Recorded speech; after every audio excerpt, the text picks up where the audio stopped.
This is one of my favorite things for you to add as a writer. When we go through and we find a focused part for our story, and we make a mental movie, and we detail the action, and we use word collector words, and we include our dialogue, and we think about our writing goals, and then we try on those different leads. One of the things that we want to make sure is that what we are writing about has a heart to the story. Do you remember what I mean by that? What is the heart of the story?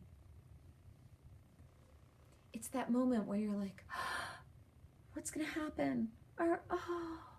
Remember when I told you the story about when we brought Jeremy home from Iraq and we were pulling into our development, and I told you all those details, but that moment when we were driving down our road and the neighbor stopped and they saw him and they started clapping, they just started clapping for him.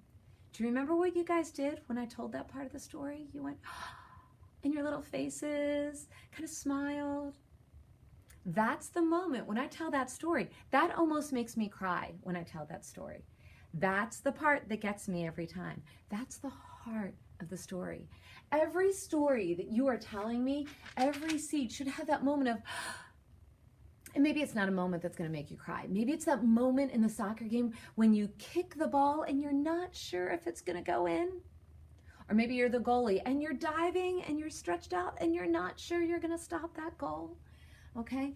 Whatever it is, each story has to have a heart. It's got that moment that you're building up to where your reader reacts. Because the reason you write is to get your reader to do something. Make sure when you're writing that your writing has a heart to your story. It has that moment where your reader goes, oh my, what's going to happen? How is this going to end? This is a great time when you're rehearsing with your writing partners. Check and see if they know what the heart of your story is. What's the moment that really gets them? Because that's the part you really want to develop and expand on. That's the most special part of your story. So you want to make sure that you emphasize the heart of your story.